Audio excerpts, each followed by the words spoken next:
Boom, boom, boom. Wait until I get the email because I think I'm live, and then I gotta go into YouTube and monetize this mofo. Just got the email.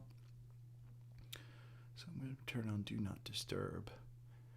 I was watching a YouTube video last night about going live and how YouTube says, should you have a countdown or should you just start your live content? And she was like, well, it really depends on the channel and your whole vibe.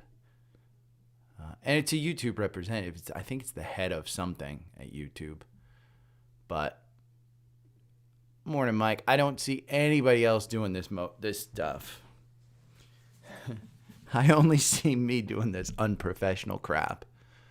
And I'm going to get some scans going here. Here's a spoiler. The earnings I like this week. I like going into Netflix today, and I like Intel. I really like Intel.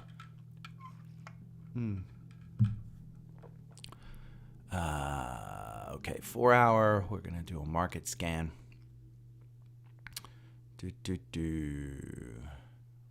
And core portfolio. Goldman Sachs. Roblox. Larry. Oxy. Cliff. MPLX. Anybody notice Palantir? Morning, Joe. Palantir yesterday? Palantir went nuts. And I don't think there was Wells Fargo, Snap, Snow, QCLN. I just don't want to. I had a good discussion with some friends about how I don't want this to become a big thing. It hasn't become big. I mean, at some point, maybe I'll release some stats about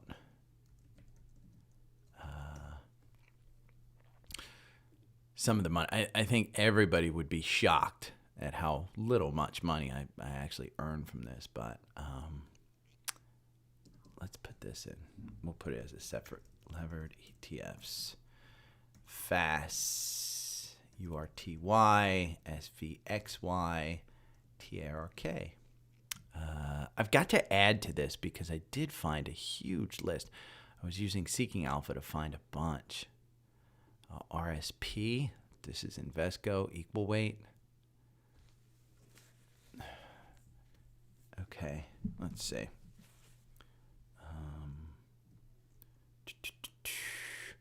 RSP.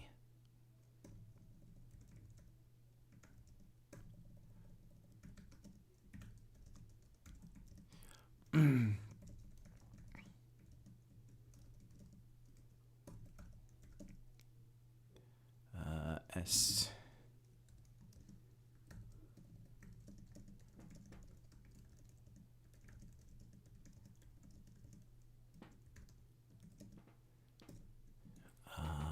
VO, VYM, VTV. Good morning, Chris. Morning, Nevin. Wah, wah, wah, wah. I got some shade thrown on me about the $400 founding member. And then XLV, XLF, but I think, and BRKB. Did this one shoot up and then shoot? No, it's still just the same thing. BRK.B. And how it's probably against when I started what I would have done.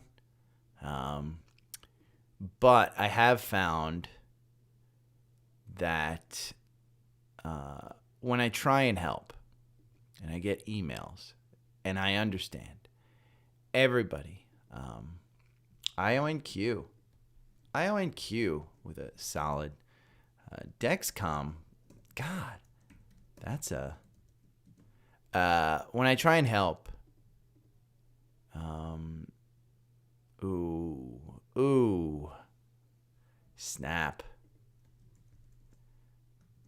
I have it up there already. Okay, because I do own it. Okay. When I try and help some people, it's not everybody, but they'll send the same question worded differently 9 different times in an email. And I typically will respond to a few of them. And I don't mind. I love helping people. I mean, that's the whole reason I started this. We have RKF. Wow, did we just start? These just started turning over.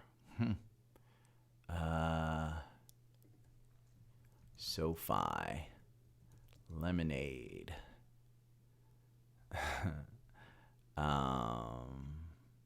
Tilray, PFF, TMO, Rocket Mortgage. This one's interesting. It's over the 200-day. A little bit skeptical of that. AI, a beaten down name. And the reason that was the reason for the let me see if it makes me watch an ad now when I pull myself up. Do you Yep, I had to watch an ad. Ha ha. Skip. There I am. Hopefully it's live. Rumble. Yeah, I think any of those things, trade it. I mean, I have a note in today about Trump's SPAC, which was, I don't even know. Let's see. DWAC. We'll pull that up in a little bit. But DWAC, it was up yesterday like 40%. I mean, look at that candle. Look at that volume, and it's Baba is catching a bid because Jack Ma there was a report in the New York Times, Jack Ma is buying shares, and he's been seen publicly. So, I've got so much to go over today. It's ridiculous. That's why scans will probably be, hey, they're in the newsletter, but there's a couple that I'd like to go over. Verizon with their bid, JP Morgan, Dow, ironically, AXP. And AXP, I was saying down at like 160s, I think, down here, that this was a good buy. I mean, just, from a valuation standpoint, AXP just seemed like it was a good buy down here. This has been the trading range since 2022. So you're getting up near the space where you want to sell it.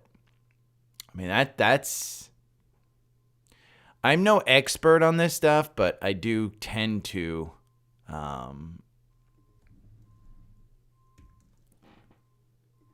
kind of know what I'm talking about sometimes. And my girlfriend has been telling me to stop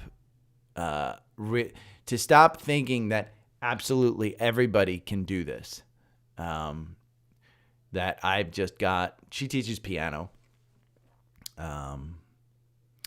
And I need to take piano lessons from her. But it's not like I can sit down at a piano and do what she does, even though I had years of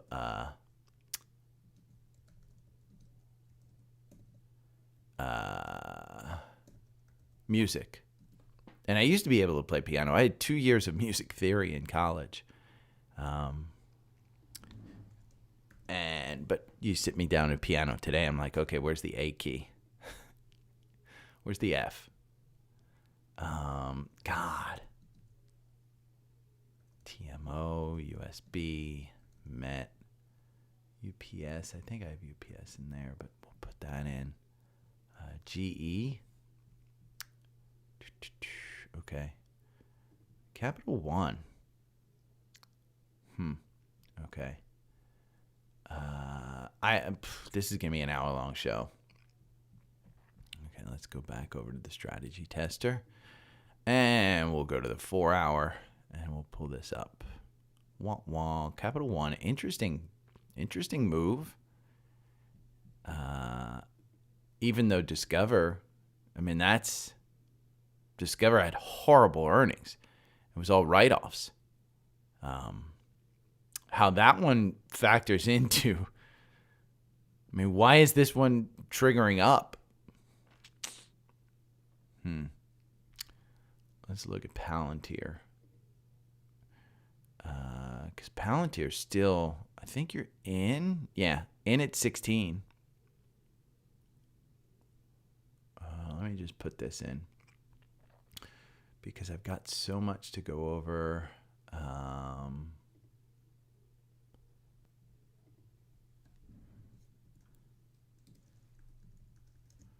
Was up big.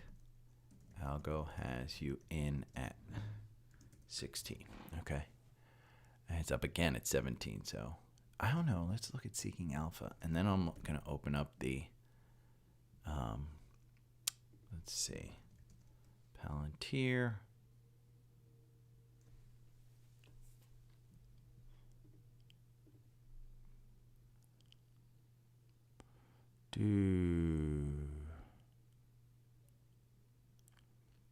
There was nothing.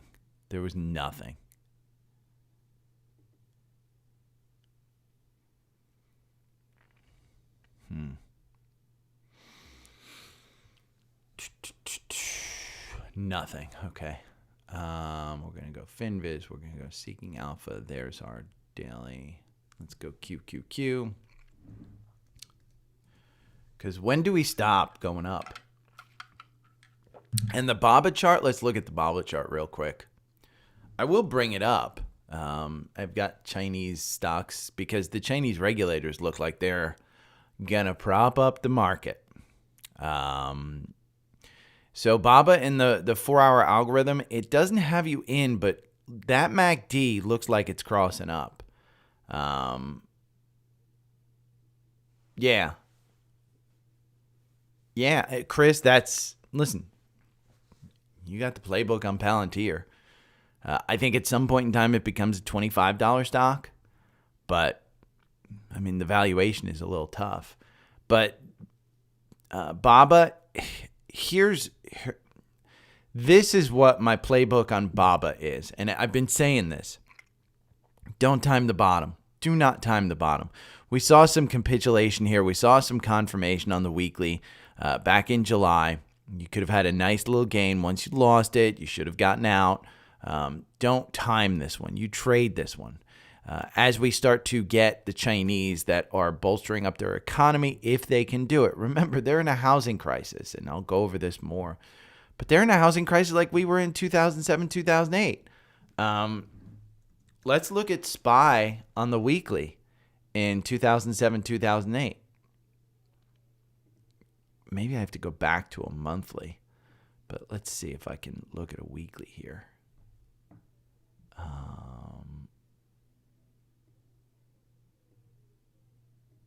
Here's a weekly.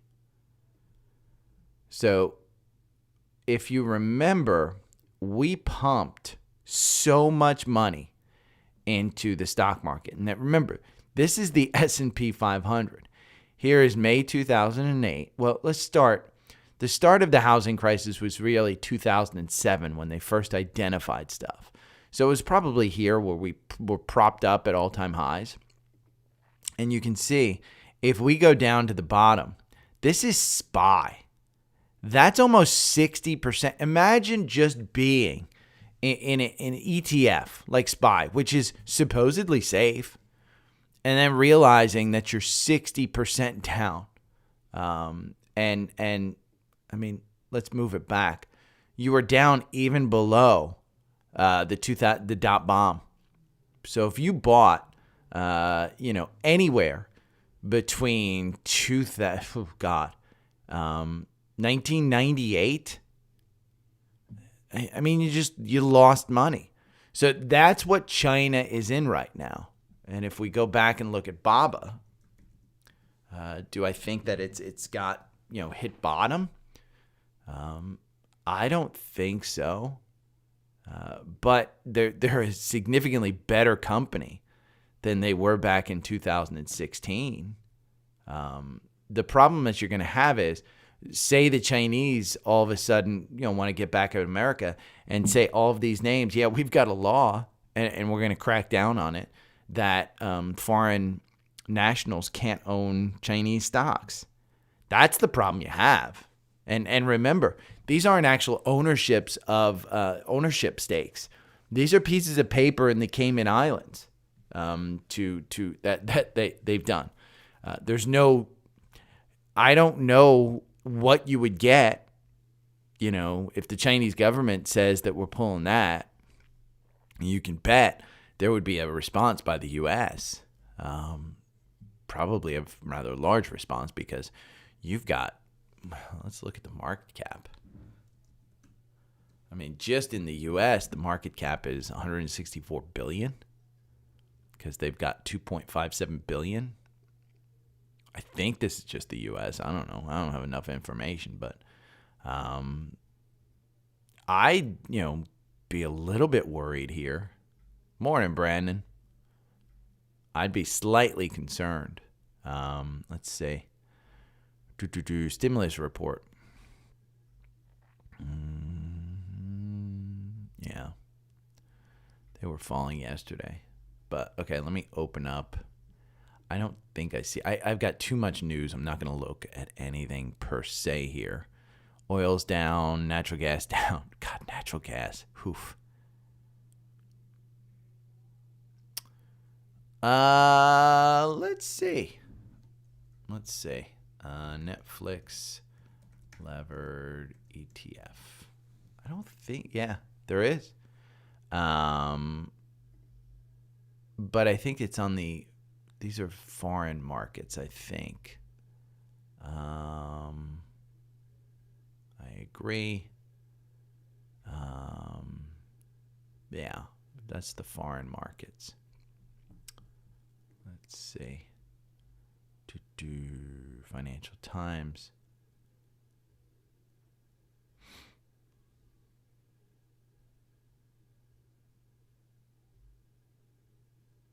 Let me see if Seeking Alpha has any news about it. No.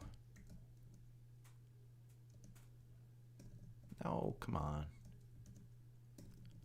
Ugh.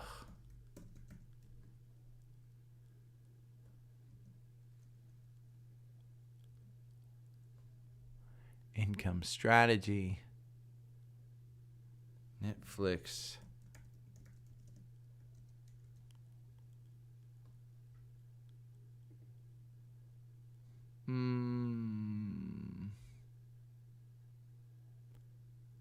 Let's see.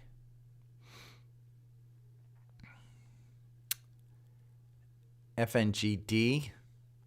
FNGO. Nothing specific to Netflix. But these are all... it looks like they include Netflix in their holdings.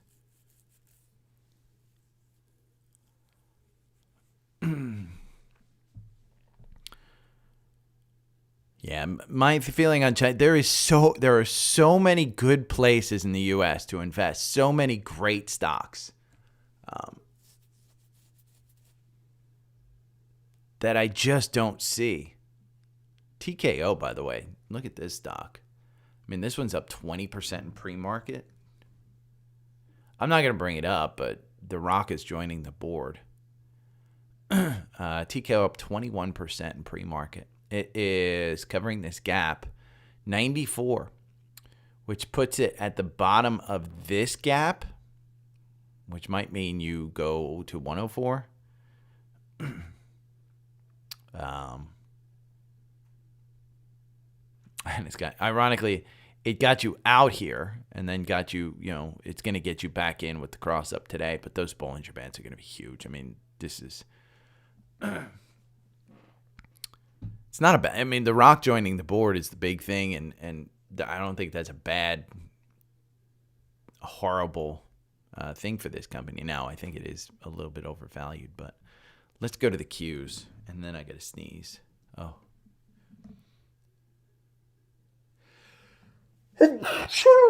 Oh, excuse me.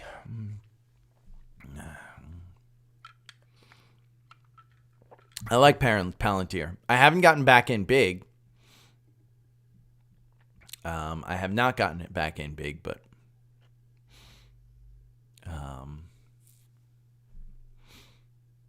oh, you know what I haven't done? I haven't added the I need to add this.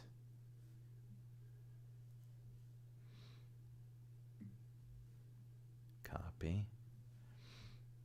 And we're going to Linktree.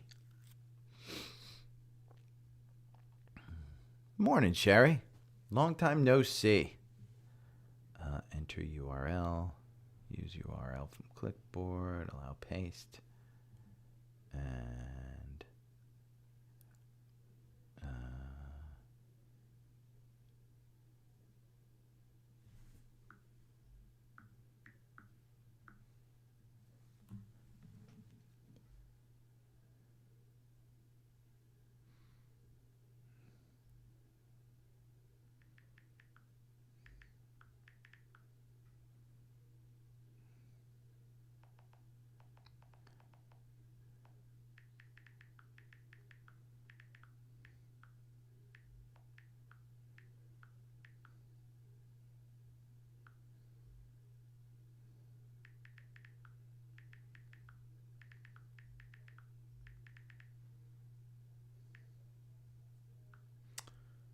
okay, done. And we're going to move this. Okay. And then I've got that done. Let's go back over to this. I just put alpha picks in here. Oh, I need the Seeking Alpha logo. Okay. Thumbnail.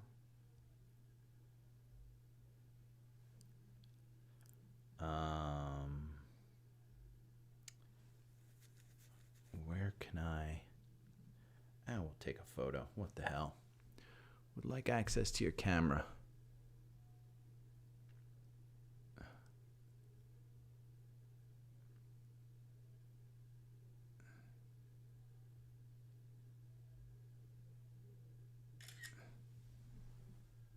Okay, retake.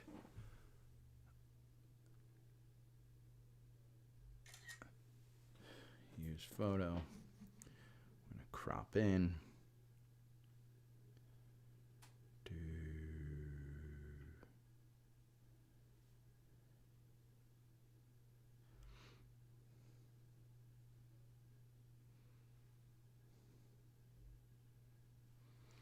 Okay, let's say. It's going to look ugly, but yeah. It's a little different.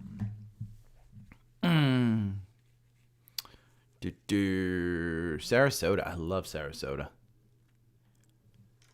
They have that Navy statue of the Navy person coming back and kissing the girl. I like Sarasota. Okay, let me go through. I got to click the links here. And I know we'll just look at that one outright. Goldman, there's the picks, levered ETFs. This is the list, by the way, that I was reviewing last night. Some of these ETFs. Is it really? I told you guys, and here's the the honest to God truth for anybody listening, I put my trades in my newsletter. I mean, and it's free.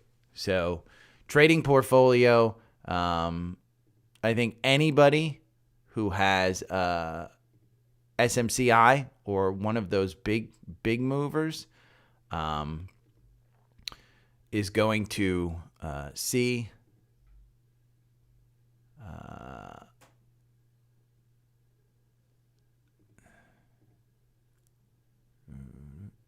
okay, there we go. Now we've got everything. Let's go to Savvy Trader. Let's see.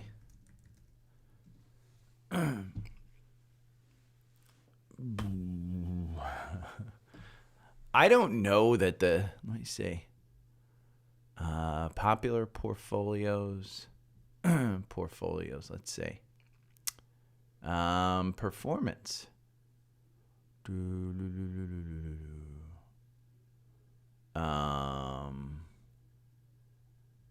No.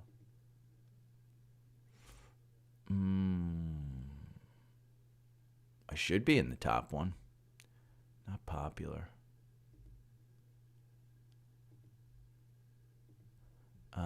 Discover. Let's see. Best returns. Ooh. There we go. Here's the thing. I mean, I've got a few people who have paid, and I don't mind if you pay. I do keep it updated for that reason. It's just expensive to me. It's just incredibly expensive to me. And if you ever want to see the portfolio, I'm perfectly happy to show it. I mean, I've got IONQ, I've got Palantir, and these I own all of these. I own Mara, which is we can look at the performance. Let's see. I guess it doesn't give me performance here. Let's see. There's the all performance. Mara, I'm down 38%. PayPal, I'm down 6%. That's going to get back up there. Yeah, hold on. Let's go dark mode. There we go. Oh, you're right. So good. Dark mode is so much better. So DocU, I'm up 0.7. Nothing crazy. QQQ up 3%. TQQQ, I am up 8%.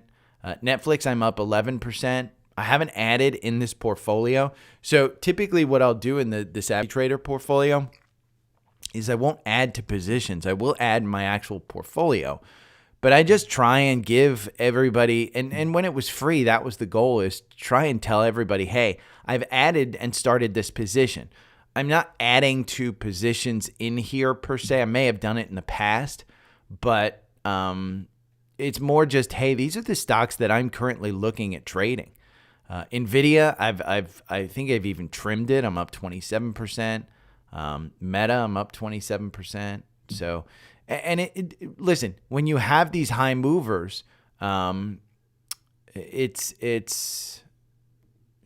the allocation, by the way. I mean, it's pretty close to what I've purchased, because cash wise, the portfolio value is $121,000. That's about what I probably have in these. SMCI, huge position. Amazon, big position. AMD, big position. NVIDIA, big position. Uber, big position. PayPal, big position. QQQ, I'd say QQQ with all of the portfolios that I have it in, it's probably even beating SMCI. So TQQQ is probably down here because I've been adding to it. Mara, you can see my worst performance, Mara, and Palantir, which I'm down 5% still on. They're just small positions. And IONQ is a super small position. I am not, even though I'm up 6.27%, and I probably should buy it because it just crossed up on the 4 hour. I'm not adding to it. I'm simply holding it. So, but yeah, let's see. My core portfolio is not in this. Let's see, 1 month. Let's see, all time. There's the trading portfolio, all time. Oh, it changed. Okay, here we go. I am not in the all time. These guys are in the all time. But I will tell you here, there are probably other that are most popular. Yeah, I'm not even close to the most popular. No, I don't have 100 people paying me $25 a month. These dudes have 1,000, 1,000, 1,000, 1,000. I mean, here's the thing. If you're going to pay $25 a month, I think that's crazy, because I actually think you should go and just sign up for Alpha Picks. That's a far better service than following someone else's. Shay might be worth it. He's the only one that I follow, but it's he's not the only one that's out there. But I like this pick. Let's see. Pepsi, Modine. I've kind of gone over performance. I mean, and you can sign up on Linktree, Alpha Picks. Want to beat the S&P? Click here for more information. I like that one. I like that one a lot. But Scott's, thanks. I don't think it's anything that I've necessarily done. I think I've just gotten lucky. And I continue to say it. I think I've just gotten lucky. We are up 0.19 in pre-market. Okay, let me start this. I got a lot to go over, okay? Good morning. It is Tuesday, January 23rd. Forewarned, I have a lot to go over today. The market chock full of opportunities, things to avoid. But I do want to start out with, I started the Reddit community, and let me see if it's over here on, I don't know, did I put it? I think I put it on, there it is, down at the bottom, Daily Stock Pick Reddit community. I started this. Boomer alert. I don't know what's going on over here. I have no clue. I'm here on Reddit. Let me know what I should post over here. There's a couple of people who have joined, 16 members right now. If you want to be a moderator, just get in touch with me. Just ask me to be a moderator, because your boy here, he's old. I got to learn, and I don't know if I have the attention span to actually learn it. I watched Dumb Money last night on Netflix. FYI, we will talk about Netflix and the earnings and how I like to play it. But I watched Dumb Money last night, and it's all about the GameStop situation. Fantastic. I highly recommend anybody that listens to this will enjoy Dumb Money. It is absolutely fantastic. And let's just say I like the stock. China regulators are focused on the market, so the stock, all of those stocks popped. We were talking about BABA. There's a rumor Jack Ma has been that he has been buying shares. I don't think it's a rumor. I think it's real. We just talked about China stocks. To get it out of the way, do not invest in China.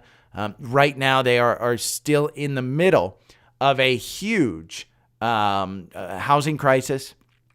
The economy needs to be propped up. More than likely, they will prop it up. I think there are much better places in this country and in this stock market that you can put your money. So just make sure that you for China stocks, I'd rather see you miss the bottom and miss the first 10 to 20% of the gain and get the second 20 to 30% of the gain, or 40%. But it should be a fairly big rebound when it does rebound. Again, you can trade those stocks, but understand that you need to put your stop losses very tight. And when you have a profit, take your profit. Kind of like a triple levered ETF. Yesterday, Dow, S&P, and NASDAQ closed at all-time highs. Bumpy ride. If we take a look at QQQ and I go down to a 5-minute chart and we take a look at just yesterday, you'll see here we started out January 22nd, right about here. It was bumpy. I mean, the Qs were just bumpy yesterday. We opened up higher, and we just went down. So we're up 0.18 today, percent in pre-market. It's not moving much. We had a couple of earnings shockers, but nothing's really moving. We haven't lost confirmation. The Bollinger Bands, that bottom portion is still moving up. We still have the volume shelf here at about 411. That's where you're looking at support levels, in my opinion. The MACD crossing up instead of crossing down. We saw that the RSI quickly below 50. We saw this bounce and we're quickly oversold. So will we wind up today? I would expect we would wind up down today. Nothing huge, but I would expect that we wind up down. We'll go over kind of why, because it is earnings season. Netflix reports at the end of the bell. Go over that. One stock that reported and saw a huge bump is United Airlines, and it's United Airlines, UAL is the symbol. They're up 7%. Interesting kind of float here was maybe United Airlines should buy Spirit because they'd get 170 planes right away versus waiting for Boeing to finish their planes, because they are in need of those planes this year. Kind of interesting thought, but 41.27 is where you are in the pre-market. That's about 41 right here. I don't like airlines. I mean, we'll get asked about in the social requests. I'll get asked about United. I just don't like airlines. I think you can play them. I think you can play them here for a decent pop, because I do think that they'll be able to. They have some pricing power, and so that's what you're seeing is they have pricing power. And so United, I think best in class is Delta. Procter & Gamble missed. I own this stock. I should be trimming it, to be honest with you. But they missed. It hasn't been fantastic. You're seeing this trading range. They are up 2.99%. It was just a little miss. So they're getting kind of, they're up at 152, which is in this neighborhood. The 4-hour has you out. It probably will get you back in the next couple of sessions. If we look at a weekly on this one, you're just kind of putting in, the top here. You're not breaking the 200-day. You're kind of coming up above this volume shelf. So nothing huge. 3M stocks declines on disappointing earnings guidance. I don't like this stock, and I've gone over this. Their lawsuit from the military, from veterans about earplugs. I just don't think they handled it well. I don't like this company. It is down, 6% in pre-market to 101. If you wanted to invest in this, I think you'd wait for it to hit just under 100. And I think 100 is probably a decent price for this stock. But read this article because they did provide weak guidance. And that's where they're getting really killed. So you can read that article. Verizon, on the other hand, they topped Q4 sales, strong growth. And this one was a beaten down stock. It's a capital heavy position, a capital heavy business. I have Verizon as my phone service provider. And if you want to get Visible right here, get $20 off your first month. They have a special going on right now where it's $20 for the first 2 years per month for the service that I have. So you can use the link tree and click on that. But they are up 3.5% at 41. This one, I would rather see you, if you're going to go into Verizon, I'd rather see you use a long-term chart.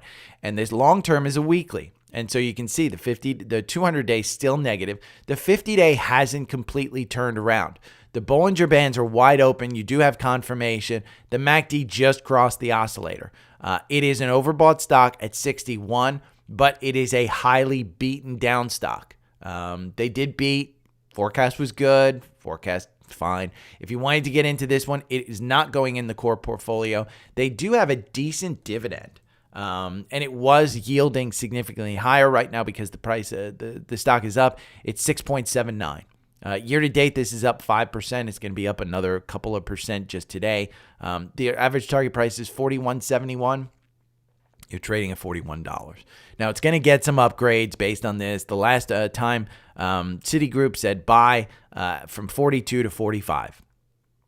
January 4th, Wolf Research said 46. So you probably do have some pretty good upside on this. Buying it at 40, you could make a nice 10% pop, and you collect the dividend while you're getting it.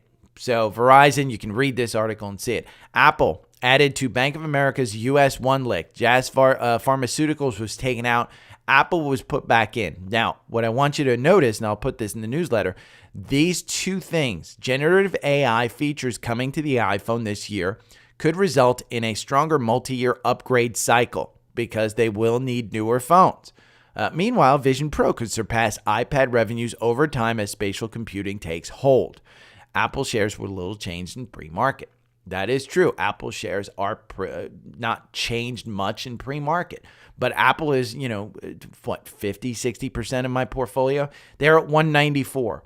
Where should you have bought? Well, maybe at this 184 where the algorithm told you to buy in, because the algorithm over 24 months makes you 39% versus 18.3%. Just buy and hold. Now it's up 0.24. You do have some headwinds on Apple with some issues about, the App Store. You're just at the oscillator. The MACD's just crossed up. You're at the oscillator. It's a little bit overbought. Am I adding at 194? No, because I do think that you top out at 200. I think getting over 200 is extremely difficult. You can see right here, we've topped out a couple of times. It's called a double top. And 200 is the one that you have to get over. So I don't want you buying into this one right now. I think you could add to it if you have a long-term view. But I just don't think that there's any bad time to add Apple. And again, Bank of America just named them as the top pick. Now, Donald Trump's win, his SPAC, DWAC. This one has gone nuts. And I got asked about it. What do you think about it? It was a SPAC. And this is extended. They have no financial plan whatsoever. This is not a company that is making money. They are losing money. It is total hype. I wouldn't own it. I'm abiding by my own rules where if I owned this one, I would lose sleep. And it's has nothing to do with Trump. Has everything to do with the business. The business of this business, it's just a horribly run business. We can take a look at it. It's losing money. In the Seeking, we'll go over to Seeking Alpha. They're losing $25 million, and it's a SPAC. They don't have any kind of forward plan about making money. It's a SPAC. They didn't need to provide any details. So DWAC, I would not get into this. The average target price, there is none. It's not even covered. They don't say it. Trump barely owns any of this anymore. But DWAC with his wins, yeah, it's going up. Trade it. Don't own it. I think you can read this article about it. The wild moves are the volatility seen in GameStop, Bed Bath & Beyond, and meme stocks. So, you can read about it. You can do more. Seeking Alpha analysts say sell. Wall Street, not covered. Quant, not covered. So there's nothing to this stock. I think you can trade it. But I think just, dumb money last night. Perfect. I am the boomer telling everybody when you're up 40, 50%, sell it. I am that boomer. If you believe in it and you're sleeping fine, don't worry. Don't worry. Again, don't worry. There were several stocks, including a couple that are in the core portfolio, that reached 52-week lows yesterday. One of them, XOM. XOM, this is Energy Trade has just lost it. I mean, Energy Trade at some point in time comes back because the valuation is just that. The supply is out there. The demand is not. With China moving down, we just have tons of supply. BABA. We went over BABA. I would not invest in China right now. BABA is up to 6% in pre-market. It could be a pop. You can trade it on a shorter time frame. Not a problem. NEO. Another China stock. Baidu, another China stock. And JD, all hit 52-week lows. So that's your update on that one. Netflix gets a stunner. WWE rights starting in 2025, next year. WWE. My brother was a producer for WWE during the heyday when The Rock and Stone Cold and stuff were out there. These fans are nuts, and I still know some of these fans. There are people my age who are into this. They know it's scripted. They know it's fun. The actual athletes of wrestling are tremendous. You can ask, if you ever get a chance to meet The Rock or Stone Cold or any of these wrestlers, the stories they tell are amazing. These guys are on the road doing up to 4 or 5 shows a week and getting slammed around like that. They go through injuries. I mean, it's just crazy. But they did get a stunner, and WWE is huge for Netflix. Remember, they now have live sports. So in 2025, they are going to put on live sports with this. How are we playing this? Well, I looked at a couple. I'm going to bring up my notes here. I looked at a couple of earnings. I like this going. Full disclosure, I like this going into earnings. It's up 1.35% with the WWE news. I checked a couple of strategies in TrendSpider. And if you want to check out strategies, I think you can just type in Netflix. There's a squeeze here, a squeeze strategy. Let me just type in Netflix, and I don't want the auto thing. So we can look at the squeeze here. Essentially what I want to tell you is all of these had you in at about 480, 485, somewhere in that neighborhood. So in my mind, I think it's a good one. I think it's a really good stock. I've been adding around 450, 470. I've got a good position. Am I buying more going into earnings? I very well might. I mean, they probably have a good news story. That would be my thing, is with the good news story of the WWE coming in, with the good news story of advertising revenue, with the good news story of potentially political advertising coming in. I like this one. Now, I'm going to put this in the newsletter as well. I'm not going to put the 4-hour in because it's the obvious one. But the weekly is the one that I want you to point out, because a month ago, on December 25th, I posted this in the newsletter. I said Netflix has been going great. It's clear on the weekly we still have room to go up. That's 47% to the all-time highs of 700. That's where I think you're going. The valuation is still crazy. But during this candle, the stock opened at 489 and it closed at 486. You're putting in capitulation here before earnings. Your support level would come down to 419. The reason I think this is a good opportunity for this stock is because long term, I think that's where you're going. I think you use this 200-day here at about 420 or so as a stop. Maybe you go down 10%. But with a stock like this, I don't think that you're hurt for the long term. And I think you could absolutely dollar cost average your way into this. This is the king of the streamers. So I like this one. I like going into earnings. That would be my play. I'm holding. If I buy more, I may let you know. But, again, don't listen to a douche on the internet. Western Digital. This one was interesting. Stock rose 5% on Monday after it replaced NVIDIA as Morgan Stanley's top pick. But the firm remained very positive on NVIDIA's prospect as well. So here's the thing. Western Digital and NVIDIA, both in the quant, have holds. If we go and we look at Western Digital here, Western Digital, it's got a profitability, a D+, growth F. It is ranked 7 out of 26 in the sector. And have I mentioned the stock that's number 1? It is SMCI. So have I mentioned that before, that stock? But Western Digital is their top pick. It's Goldman Sachs' top pick. I just found it interesting that when I was looking at it, I found out that SMCI is the top. And SMCI, we can go over here. Let's take a look at SMCI. It is down 3% at 422.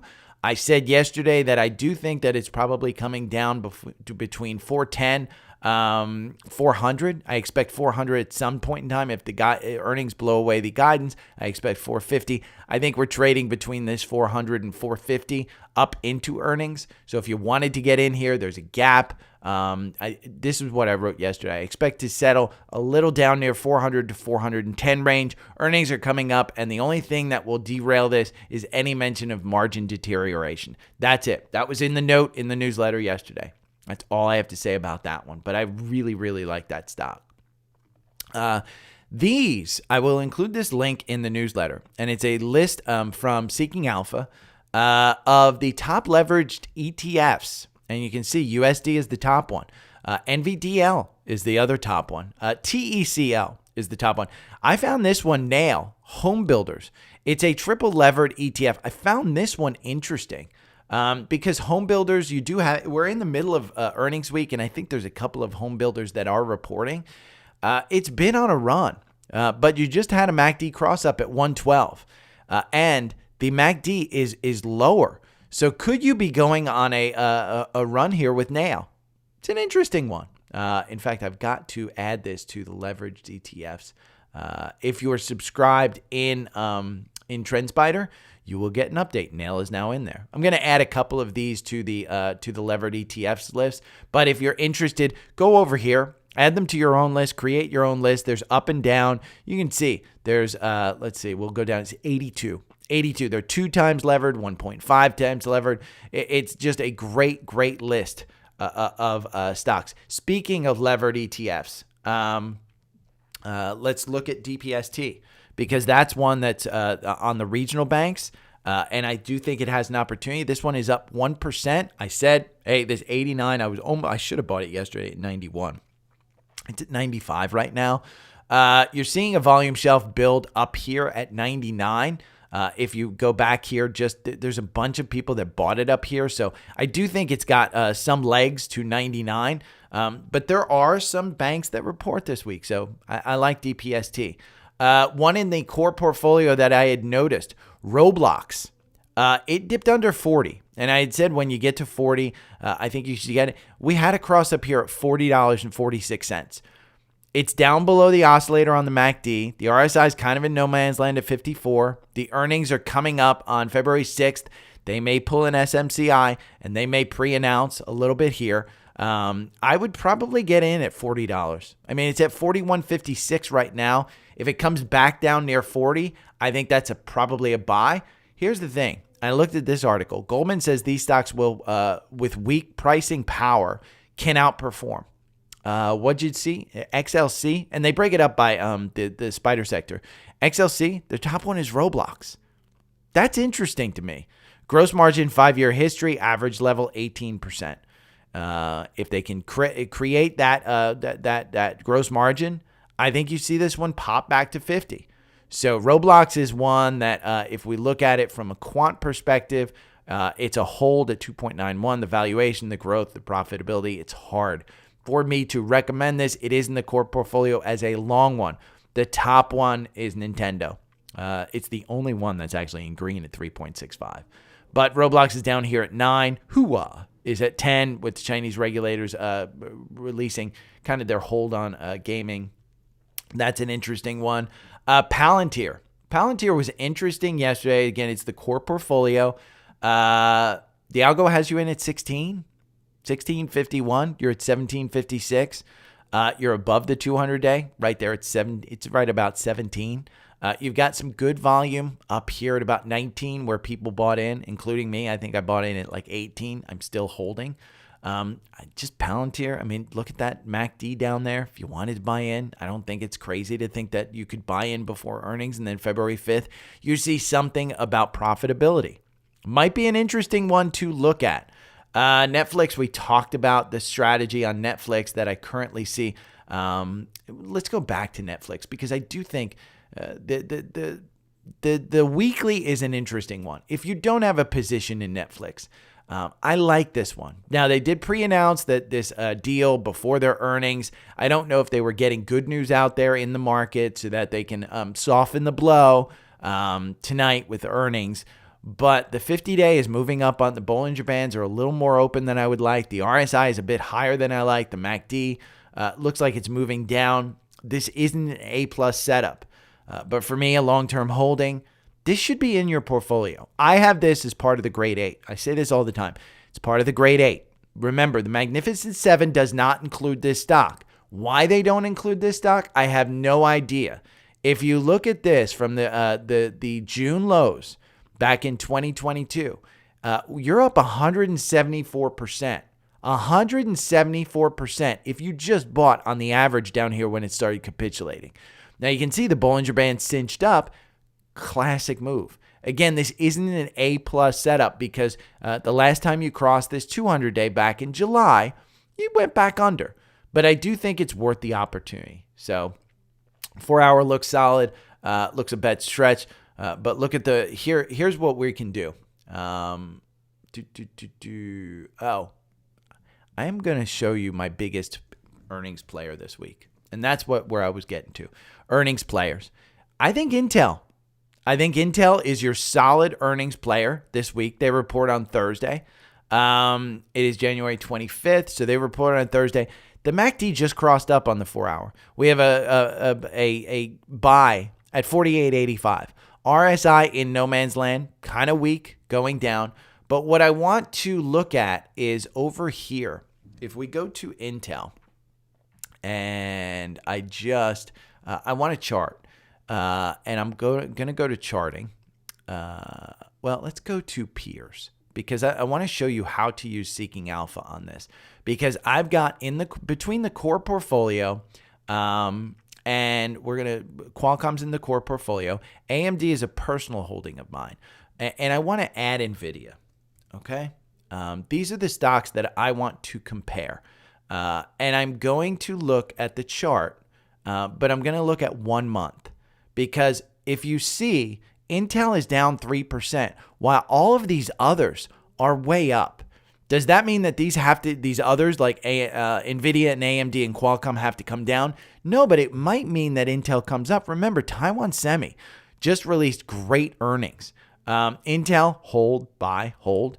NVIDIA strong. You can look at that. Quant factors. NVIDIA, obviously, the big daddy of them all.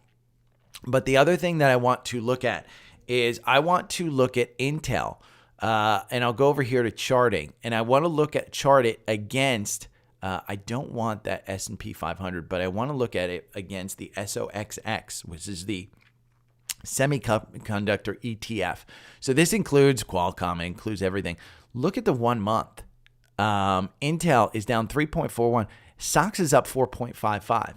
So you might have a catch-up trade to 50 in my mind if you get up to 50. Now, long-term, we can look at the chart long-term. It is in the middle of a rebound. You just had this cross up on the 200-day. Your 50 days moving positive. Your 45 would be your support level where if you wanted to get out, I'd get out. The MACD is a little bit high. The RSI is a little bit stretched. Yes. But I really, really like this stock going into earnings just based on Taiwan Semi's earnings, just based on the move that the other chips have made. That's my A-plus setup for earnings. Okay, social request. Hey, Gary, this was from email. New listener. Really enjoy your podcast. What are your thoughts on BFRG? Ted lives in Athens. So, hey, go Dogs. Not Athens, the city in Greece. Athens here in Georgia. Bullfrog. I mean, this is so all of these AI names. We'll look at this BFRG. I've heard of this one. I don't know specifics about it. But when I look at it here in Seeking Alpha, and we'll go back to the summary, they are not covered as far as the algo goes. There's not too many people talking about it. Kind of would pop me as a retail play based on AI. They're losing $4.75 million. They only have 6 million shares outstanding. Multiple bottom down here at 246. It's not covered. Year to date, it's up 105%. You look at the sales. That's a lot of sales. I mean, $187,000 by the CEO. That's a lot of money for a company with a $40 million market cap. I mean, he's selling hundreds of thousands of dollars, probably to live. I mean, that was probably the reason for the IPO. Doesn't instill confidence in me. I don't find a lot about it. Honestly, Ted, I'd probably trade it, and I wouldn't hold this for very long. I'd trade it on a super tight time frame. You got some gaps in this run-up, but you see the volume. The volume is totally picking up. Look at that. January 16th, everybody started trading it. That's what's driving this. You can see it's a wasteland of volume back here compared to where it is today. The RSI, kind of in no man's land, coming down. It's overbought. I just would probably stay away from this stock. Again, I point out Netflix, Intel. There's a lot of other stocks that are better. This is one that you would trade. DWAC. I don't think DWAC is better. I think this one kind of falls in the same thing. Just the problem that you're going to have with Bullfrog is when your broker goes to try and sell the stocks, that's not a lot of shares. There's only 1.38 million shares out there floating. So say you get a 10% move and everybody starts selling, that's the problem. Your broker may not be able to get you out with only a 10% loss. They may actually have to get you out with a 30, 40, 50% loss if it starts to go down. So I'd probably stay away from it. I just think there's better places. But if you want to trade it, go ahead. Shep, February 21st is Inverti earnings. How about IONQ? Are you into quantum computing? I've got $500K in my retirement account. It's 10 years to retire. Plus an annuity. How do I 2+ times this money? Well, let's say put it on Detroit this weekend or Baltimore. I think those are my two favorites. That's how you 2 times your money. Shep, to be honest with you, you can't ask me how to do you 2 times the money. Nobody knows. I mean, nobody can tell you how to 2 times your money. If there was a certain absolute plan on 2 times your money, that dude would, Warren Buffett, how to 2 times your money. He's been the most successful investor. IONQ, I went over it when we were looking at my Savvy Trader performance earlier in the YouTube. IONQ, I'm in. Now, 1134 is the algorithm portion. This is highly risky. The algorithm makes you 249% versus 3.4%. Quantum computing, IONQ, I trust what I've read about IONQ is that they are one of the kind of moonshots in quantum computing. They're losing $134 million. They have cash on hand, $1.88. They have $199 million, so they only have about $400 million of cash on hand. Probably means you're going to get diluted at some point. Year to date, you're down 5.4%. There's nobody really covering this with a huge price target. The target price is 16 and you're trading at 11. Now, IONQ, I would say put a small amount into this. Don't put, the 500K. If you have 500K, I would split it up between the core portfolio. And that's how you double your money in 10 years. That's how you do it. I mean, the goal is to double your money in 7 years with the S&P. The goal with Kathy Wood's ARK funds is to do that in 5 years. She hasn't been able to do it. But I think the core portfolio provides you a good 35 names that you could double your money easily. Put it in there. I would be heavy tech, but that's the way I am, Shep. IONQ, if we go over here to Seeking Alpha and we look at IONQ, let's look real quick. It's a strong sell. Let's see. I've got less than $1,000 in this. So it's a super, super small position. Strong sell in the quant. IONQ is at risk of performing badly. You can learn why. It's ranked 26 out of 26 in this thing. Have I mentioned SMCI before? Have I mentioned Apple before? This is technology hardware.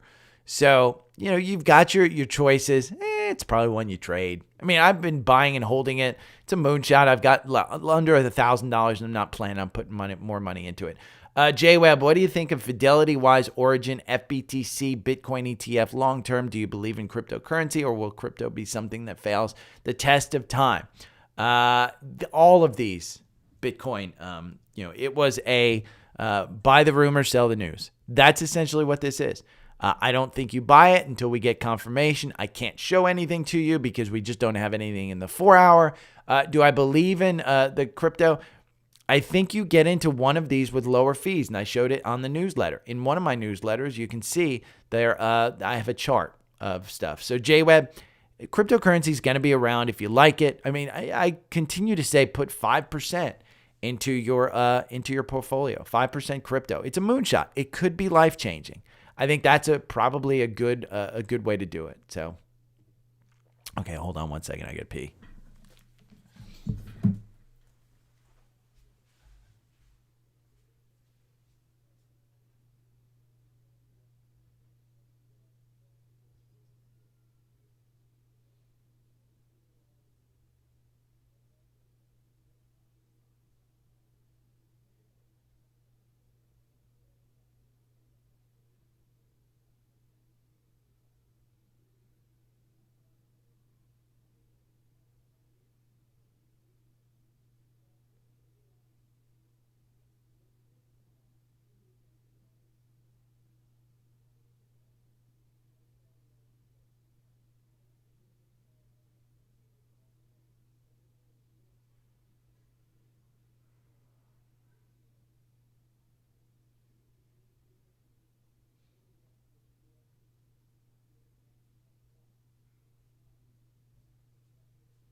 Wah, wah, wah, wah.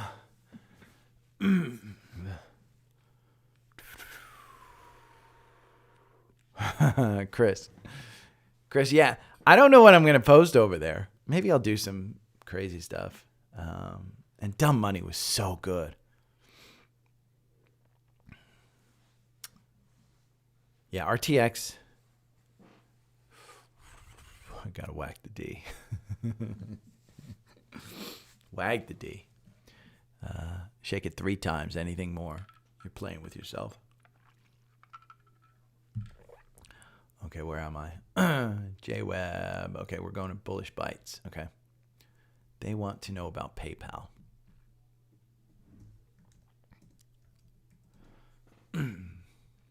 So we'll pull up PayPal. And I'm going to start recording. Okay, we're back.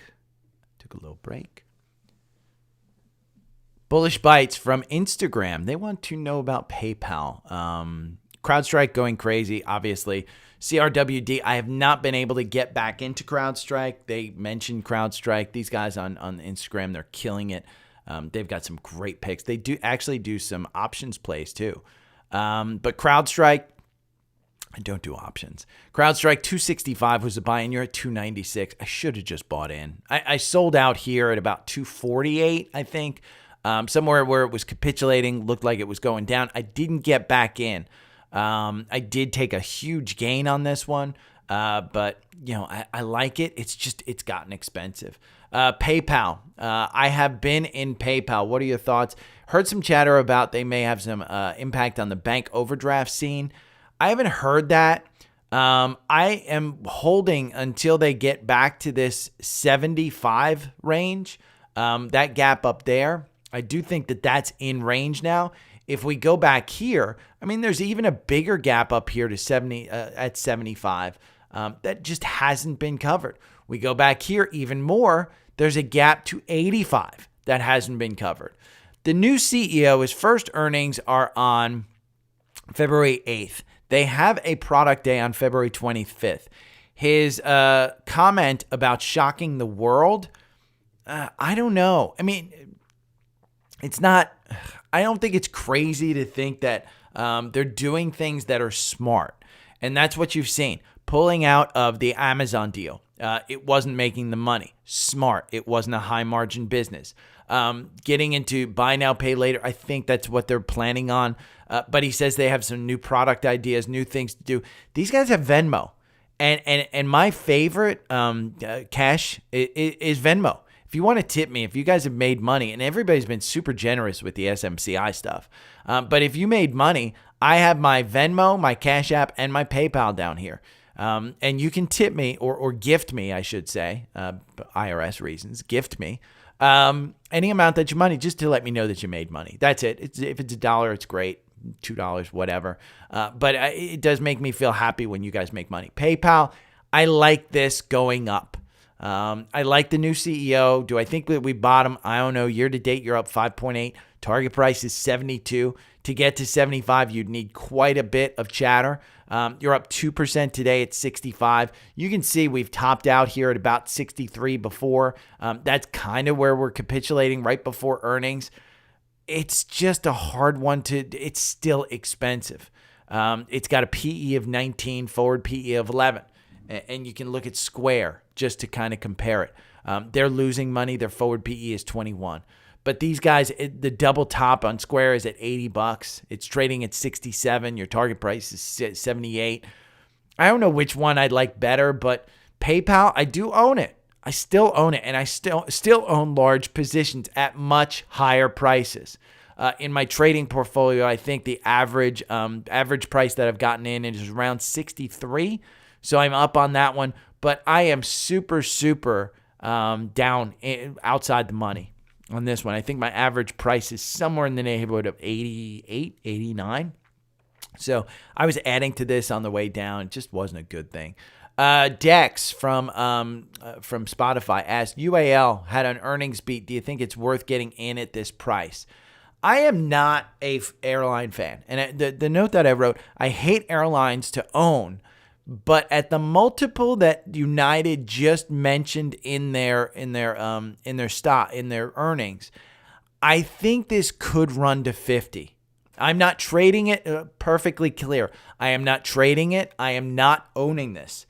But I do think with a PE of 5 and a forward PE of 3, I think they could make an inroad into get higher. Airlines have pricing power. They may be reducing their price, again, getting their margins up. The problem that you have with UAL specifically, and they mentioned this, if it's the Boeing Max 9 is out of commission for more than a month, each month that it's out of commission, it eats into their profits by 3%. That's the problem that you have. So the Wall Street liked that message because it's up 7% today. Do I think you can get in? I think you do have this gap up here at 44. You could probably trade it to that because your MACD is down so far. I mean, it's just getting the rise that it deserves where they did okay. It wasn't anything crazy. So I just hate airlines. I just don't think that they make a ton of sense to trade in. Now, as far as the scans go, we had tons and tons of scans that crossed up. I do think we're still in this bull rally. Qs are only up 0.12. We're kind of coming flat. There's definitely some stocks that you can pick and choose that are up, like Cleveland Cliffs, up 2.43%. This is a $20 stock. This one got you in at $18.09 yesterday. So this is one to get in on. MPLX, it got a cross up here. This is, again, an energy name that has been not beaten down, but has held up in the energy sector. Got you in at $36.75. 36.47, sorry. Snowflake actually got you in. Snowflake got you in at, let's see, got you in at 197. Would I buy it here? No. Snowflake, I'd probably trim it here, to be honest with you. Look at the range. I've said this before. This is the range that I trade Snowflake in. Probably trimming it. When we get to, I'll put in an order probably today to trim it. We had Snap. Snap is part of my own personal portfolio. This was one that kind of got some capitulation on the downturn here. We're in at 1648. You can see there's a nice trading range coming up here. All the gaps on the downside are worrisome. These guys are not making money. Their earnings are coming up on February 6th. If for some reason they tell you that we have a growth in users and the AI that they're using is good, I think you pop back up to 29 on this. The valuation is crazy, but I do think with an election coming up, I think that they just don't make money. That's the problem with Snap, is they just don't make money. Average target price $14. You're trading at $16.50. If you look at these, January 17th, Piper Sandler moved it to 17. You're trading at $16.35. So I think it's crazy to buy in here, but do I think it has an opportunity? I do. If they announce anything about making money, I think you come back up here. ARC-F, ARC-K, ARC-W, did ARC-G get a cross up? I will put all of these names in here in the newsletter because there's just too many to go over. XLB, XLF, They all have cross-ups. You can see ARCG, not quite a cross-up yet, but probably tomorrow it will get. But all the other ARCs got a cross-up. One that I found super interesting is in the low-cost ETF section of that I scanned in my own personal list. Well, I share it with anybody that signs up for TrendSpider. It's RSP. It's an Invesco equal weight S&P 500 ETF. Now, this one, the algorithm makes you 16% over 2 years versus just making 1.4% in the in buying and holding. It has 27 positions. It shouldn't move that much, but it does for an ETF. It's not levered.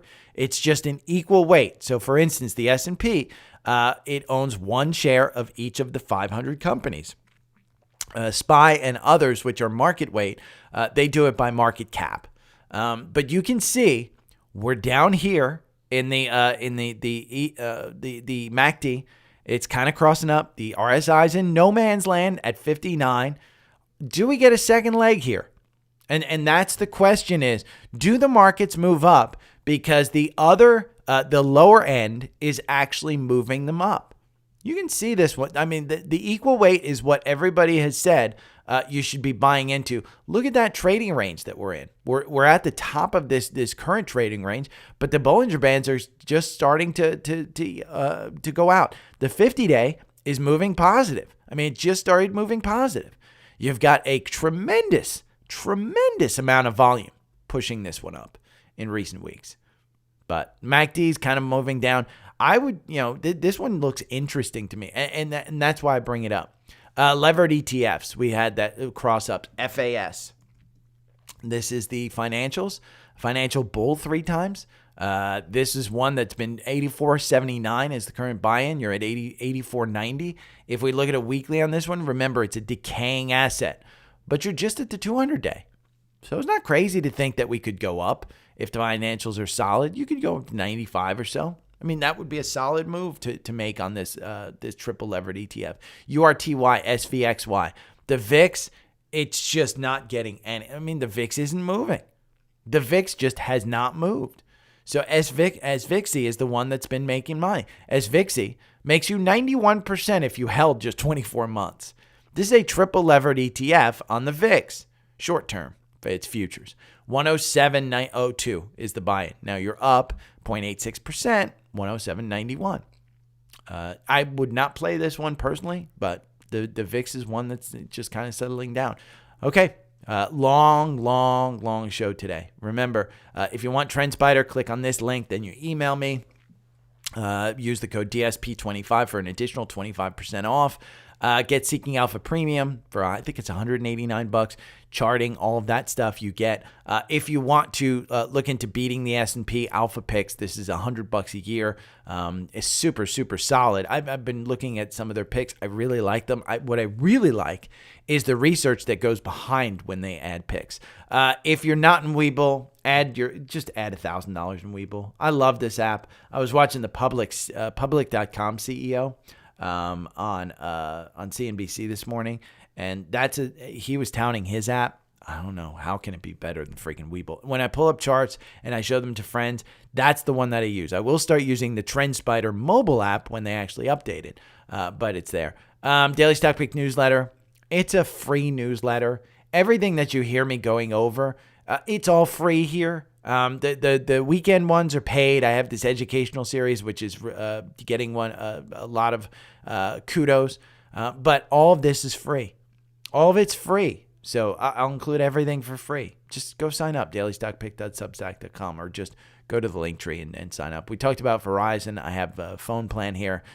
Anything that you want is here. If you make money, if you got into SMCI and you made a couple of bucks, throw a couple bucks my way. I do this for free. Venmo, PayPal, Cash App, anything there. Any of our the socials are up here. You've got the Substack, you've got the Cash, Venmo, you got the YouTube, you got the X or Twitter, Vaz Vase. You've got Spotify, you've got Apple Podcasts, Facebook. It's a private Facebook group. It leads you right there. You can sign up, enter, and you just have to say who hosts the show. Gary is the host of the show. So I will talk to you guys tomorrow. I hope Netflix is good. If you are on YouTube, hit the notification button. I may trade live today with Netflix. So, and I like DSP, and I like Intel going into earnings. So, any of those names, I think, again, they're likes for me. Whether I get into them, I'll let you know. I'll definitely let you know if I get into them. So keep an eye on the socials. Talk to you later. Bye.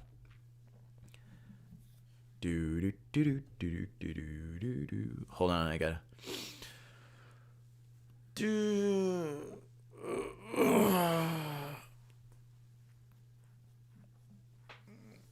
I don't like airlines, and the reason I don't like airlines is you buy billions of dollars of products to put people on, and you pay billions of dollars in salary to people to run that, and it's just a high cost business.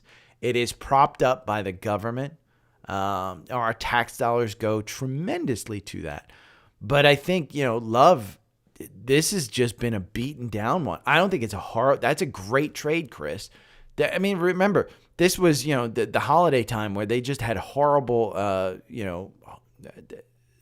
July 4th in the summer. These guys were losing money. All of a sudden, hey, we're making some money. We're back up above the 200-day. You had the golden cross there. I mean, it's capitulating here, but you're way on the upside. Depending on where you bought it, I might wait for that gap cover to 35. Yeah. I mean, there. I can tell you in my portfolio right now, I've got, let's see, 1, 2, 3, 4, 5, 6, 7, 8, 9, 10 stocks that are in the positive. And this is my Webull portfolio. 10 stocks that are in the positive. I've got 1, 2, 3, 4, 5, 6 that are in the negative. So the biggest positive ones are Apple, Snap, Cat, Spot, Google, TQQQ, IONQ, and GPS. Biggest negative is Ford, Palantir, KHC, and Boeing. Starbucks is big negative too. But Starbucks is long term. No, I'm just, airlines are, I mean, that's a tough chart to look at if you bought, at 61 thinking, oh my God, airlines are just going to kill it because they can charge whatever they want.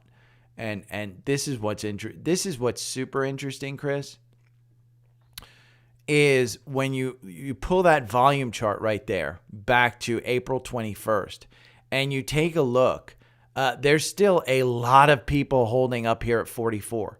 There's a lot of people holding up here at 53. There's a lot of people holding. If you pull it back even further and you look, and let's go pre-COVID. Right before COVID. Same thing. You're just putting in this, you've got this shelf from 30 to 40. It's probably not a bad, I mean, if you're willing to withstand the potential of you going back down to 22 and dollar cost average your way in. I mean, here's the thing. This is what's crazy is in October, Southwest Airlines was trading at the same price that it was trading when the world was shut down, when airlines weren't flying. That's the crazy part. That I don't get. That boggles my mind.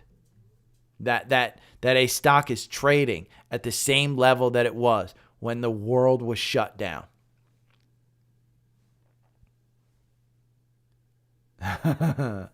Ape.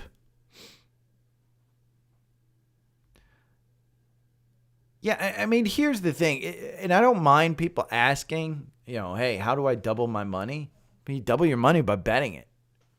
That's, if you want to double your money over the long term, it's solid fundamentals. It's getting, finding companies that have good products with good service, with good products, with good earnings, good management. And there were 4 things. A good company, yeah, that's it. For a good company with good products, with good earnings, and good management. Those are the 4 things. A good company. So, and by good company, I mean that you use the service. I don't think that's horrible price, to be honest with you. I don't think it's horrible at all. I think, on a good pop, if I'm looking at it right now, look at this pop from May to, that's 29% move right there in 2 months. You're looking at right now a 37% pop in about 2 months as well. If we are going lower, if we take this out, remove all annotations, if this channel is correct, and you are to believe this, I got to touch 3. Then we're at the top. That's a long-term kind of downward channel, but I don't think it's a horrible. It's not a. It's not run as poorly as others. I should put it that way. I like flying Southwest, to be honest with you. I mean, if I had my preference of airlines, and it might be skewed because I'm here in Atlanta, but I think my first preference is Delta.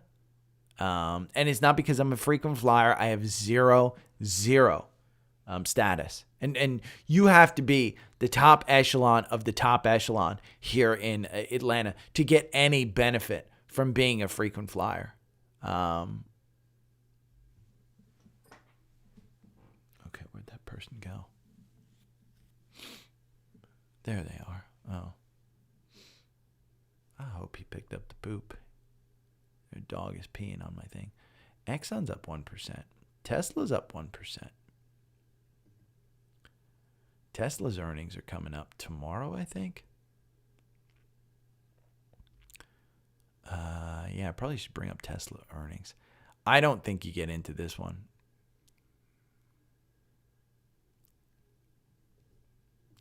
Let me do a Wednesday. Tesla earnings. Okay. Hold on, I'll be right back. Oh, no, I got my computer right here. I was just going to grab my computer. Let's put this. Where are my charts?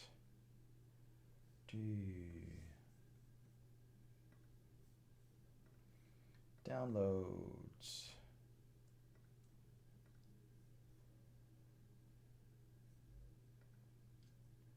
Move that to trash.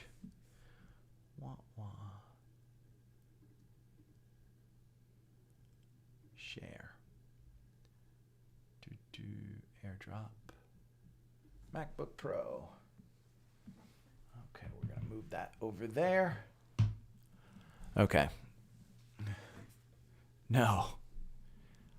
I don't think it's worth the... I mean, there are so many good opportunities in this market. Oh, you know what? Exclusive here. My dad asked me about UNH. He wants to sell it. He had a bad experience with UNH.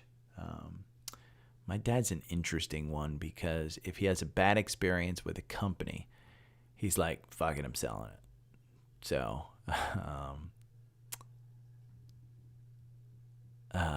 so he wants to sell UNH. I told him the under 500, I don't think it's a bad time to sell because I do think the upside is probably up here at 530 and it's not worth holding on for $15.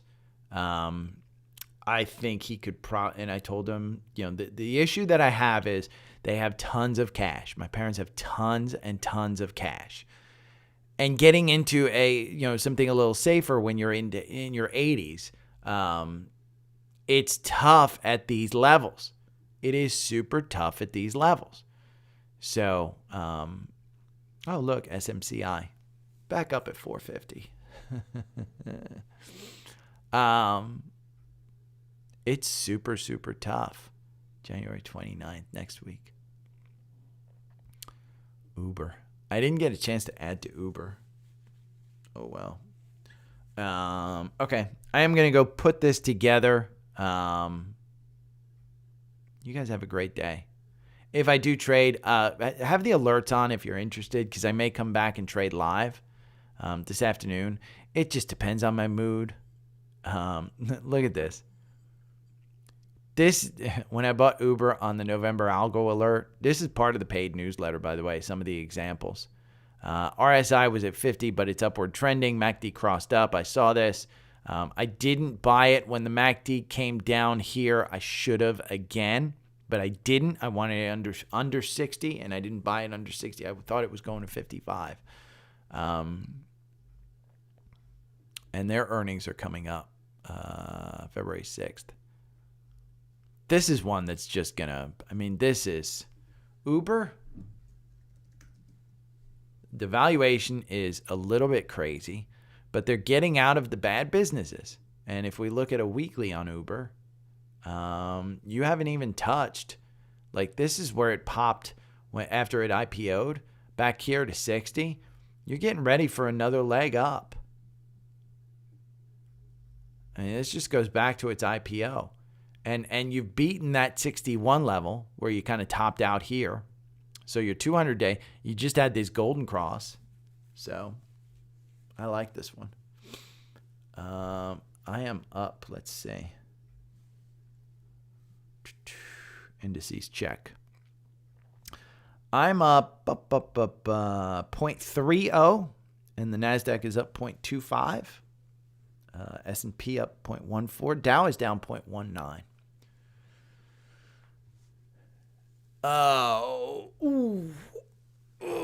RTX 1 year down 4.45%. And the CEO is on CNBC right now being interviewed by Jim Cramer. RTX has been one of those that, it rebounded fairly quickly. For a defense company, this thing rebounded really fast. That engine trouble, I wasn't expecting it to get, you have engine trouble. I was expecting this gap here down to 58 to be completely filled. It didn't. They came back. You have, this is what's always interesting to me. Well, we're not going to do a channel. I'm going to do a line. No, I don't want that line. I'm going to do support here. And we're going to, here. This will be good. This is 2018. So this was 2018. And if we just touch, make sure that we touch 3 points. Let's see. We'll touch this bottom. You're still in an upward trajectory there. So, yeah. And here's the thing. When you're shooting down $2,000 drones, the Houthis buy $2,000 drones, and you're using missiles that cost $4 or $5 million each to shoot down a $2,000 drone. Guess who's getting the money? RTX, defense contractors from the U.S. government. Yeah, and that's the important part is, Chris, if you know that RTX is a solid company and it's run well, and you have a family tradition that they've enjoyed their work there, and it was a good company to the employees and stuff. It would be different if you worked at a company and they didn't treat their employees well. They weren't run very well. The government is incredibly inefficient, but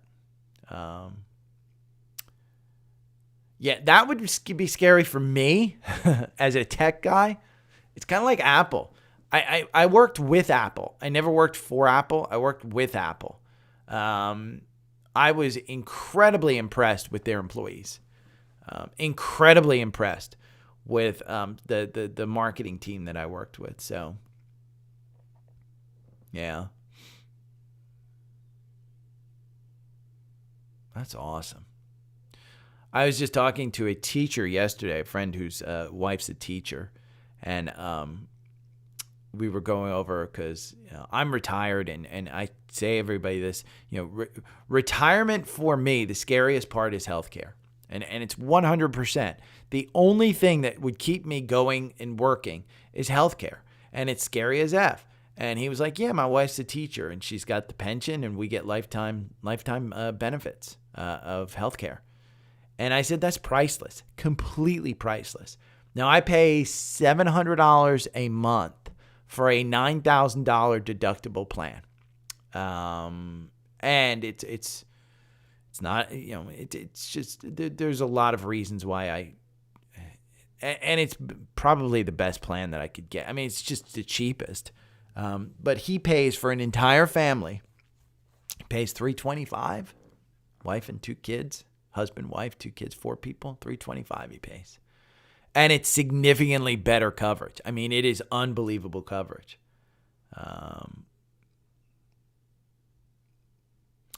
It makes sense, man. That 25 years. If she likes her, I mean, it would be different if she were stressed and didn't enjoy the work. But I've always said, if you enjoy, like I do this podcast for complete free. There is no way I could live on the money that I make on this podcast. Between tips, between affiliates, between all of that, I could not live on this amount of money. It's a good side gig for somebody, but it takes a lot of time to do what I do. I enjoy this 4 out of 5 days a week, maybe 3 out of 5 days a week. I really enjoy it. And it's more about the feedback that I get from people that they're learning, and I've helped them and blah, blah, blah. If you enjoy 3 or 4 days out of 5, that to me, continue working. I mean, it just makes sense. Because I think you'd be miserable if you left a job that you actually enjoyed. I did not enjoy my job. I did not enjoy the commute. I did not enjoy working. When they told me that my dog was having seizures and they said, you've got to come into the office 5 days a week, I started coming in between 10 and 1. F them. I said, I'm not coming in. I think I'm going to leave. And then they freaked out and they were like, hey, can you stay? And I was like, okay, I'll stay for a little bit. But I still didn't come in. But I didn't enjoy it. It wasn't challenging. I was trading stocks mostly. And I was, putting out fires here and there. That's what I was there for. Yeah. Yeah, Mike, $25 a month. Oof. That's $3,500 max. But Mike, here's the thing. Military, you guys deserve it. I mean, you guys put your lives on the line. My dad's ex-military. He never saw. He mostly traveled around the world and did laundry for the Air Force. We wanted to be a pilot, but he didn't have the eyesight for a pilot. But he worked behind the scenes, not actual combat stuff. But still, his life was traveling, living in barracks, and doing the work that needed to be done. So I don't mind paying taxes for things like that to support healthcare for military and families. That to me is hey, we absolutely should be doing that. Oh, that's great. It's great from a cost standpoint, not that you were in the ICU for a month. If and Mike, I know 3 families, and it's shockingly similar to my situation, where they retired in their 60s. They didn't retire in their 40s like I did, but they retired in their 60s.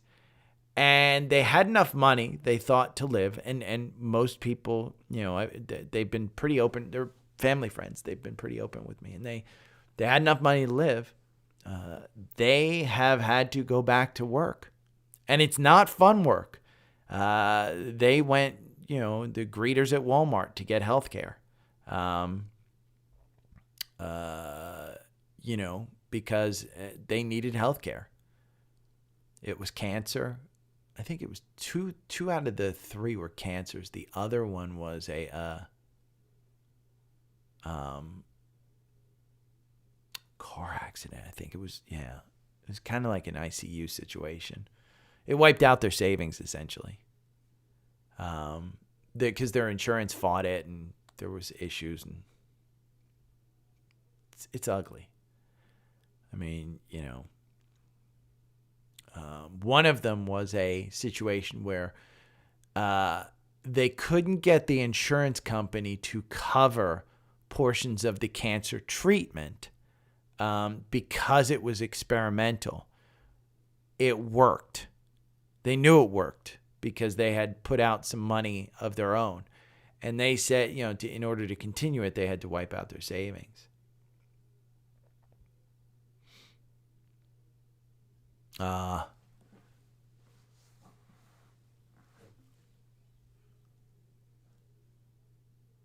Yeah, you'll be fine. Mike, you're smart. You've written to me a couple of times. I know you'll be fine.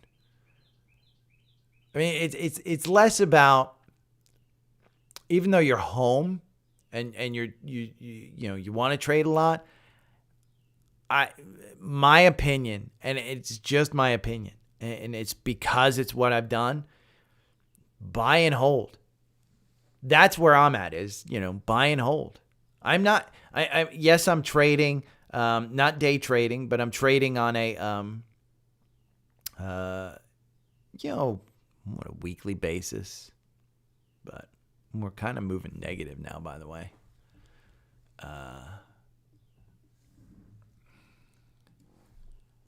I think we won the day down, to be honest with you. I might get out of the strategy tester, and I'm going to go to a 5-minute chart.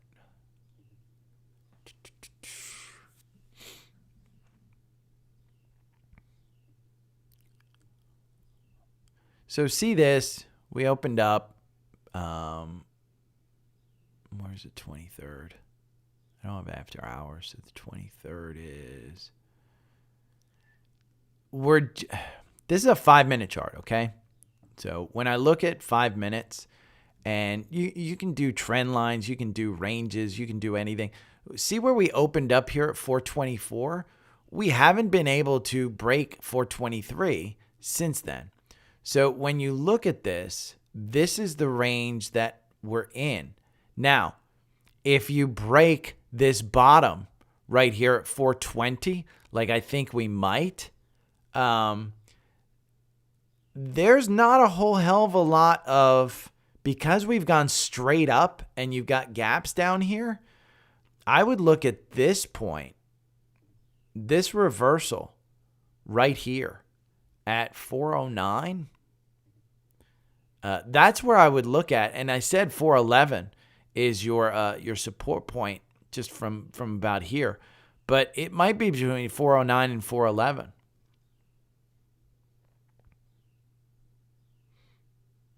Oh, a tree. Mike, that's like my worst nightmare in hiking, is having a tree fall on me. Even in my backyard, I've got this dead tree that my neighbor has in the back, and I had a 10-pound limb fall down the other day. Oof. Is the T4 upper or is that lower? Like the lower back, or is I don't know where the numbers start.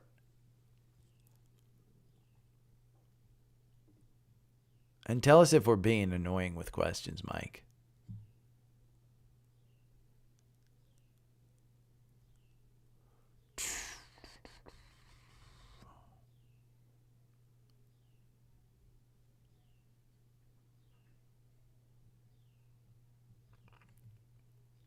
Ugh.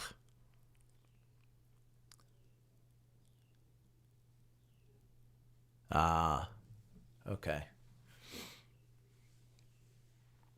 Nipples. I'm a 4-year-old. Nipples.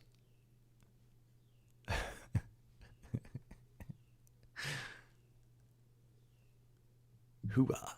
Nipples.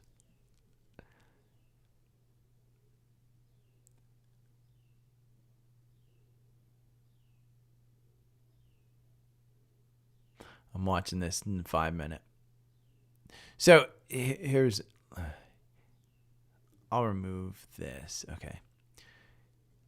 Let me go to another workstation. I don't usually trade. I usually trade. Let me see. Hold on. I'm going to try something. Since I'm not recording, let me try something real quick. Install updates. Oh. It says significant improvements. I'm going to try and bring you into Active Trader Pro.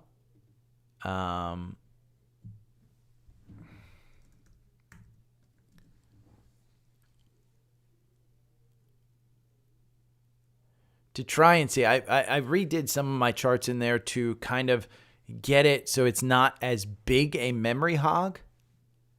I'm just not sure what it's going to show. But I want to show you a trading, how you could, literally trade if we just, there should be a, let's see.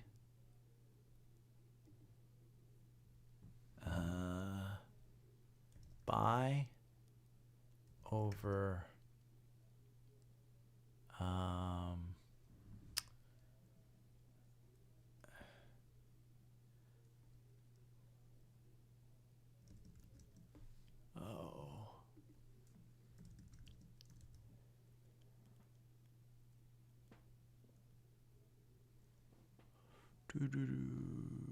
no.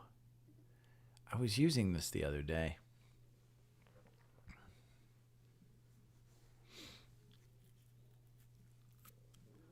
Where's my Active Trader Pro?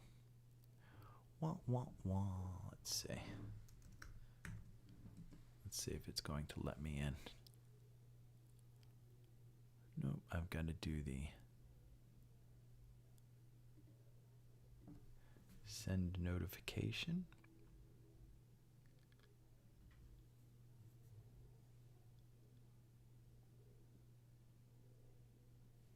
Yes, it's me. Done.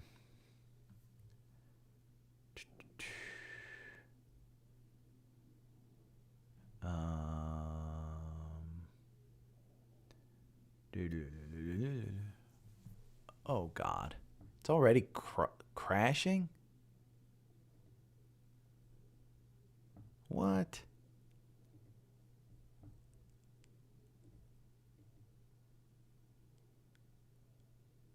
No.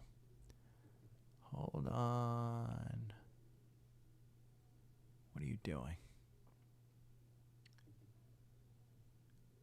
No.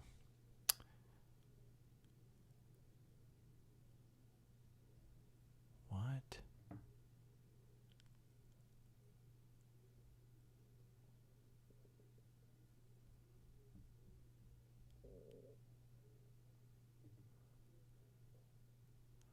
Why was it unable restart?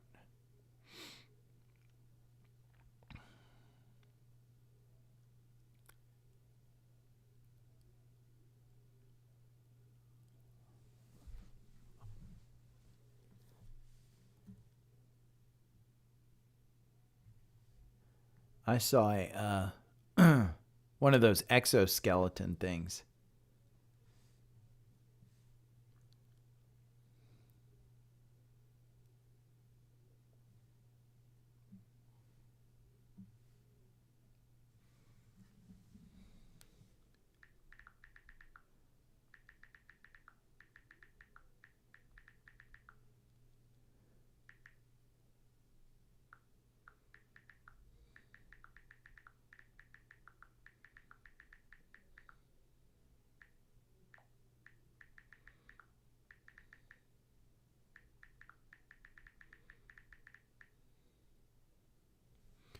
Okay, let me see.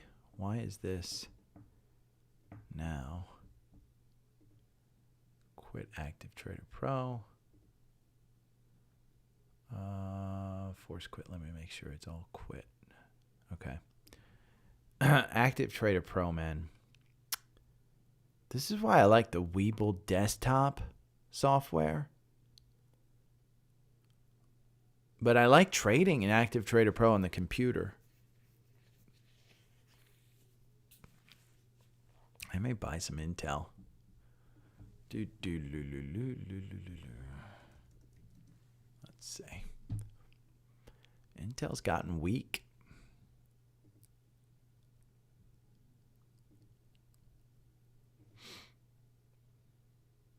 I gotta get going too. I gotta put this episode up.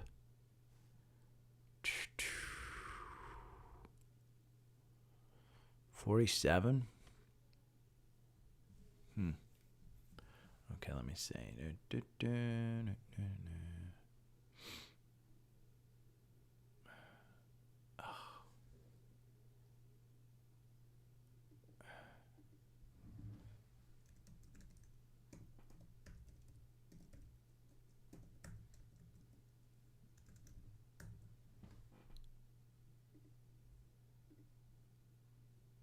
Let's see.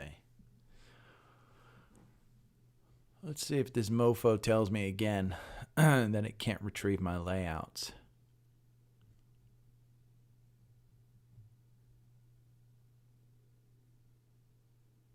And it's got my layouts. There we go.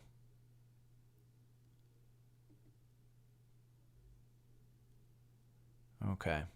Let me see. Fidelity, we'll go over to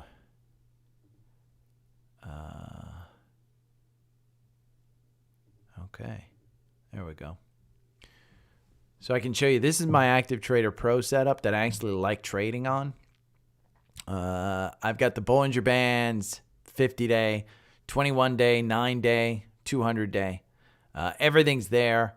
The volume, the RSI, and the MACD are kind of down there. Let's just bring this.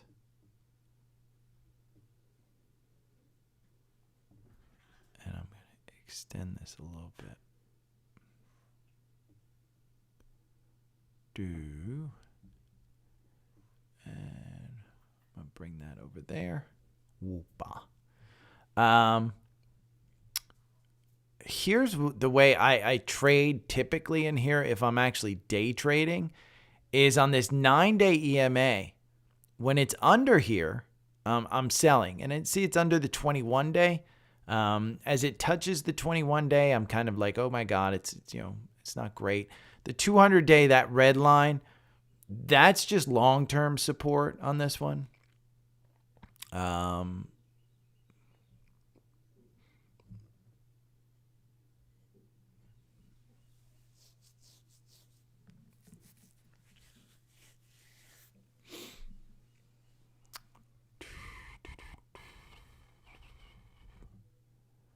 Mike, you're braver than I would be. Yep, TQQQ just went negative for the day.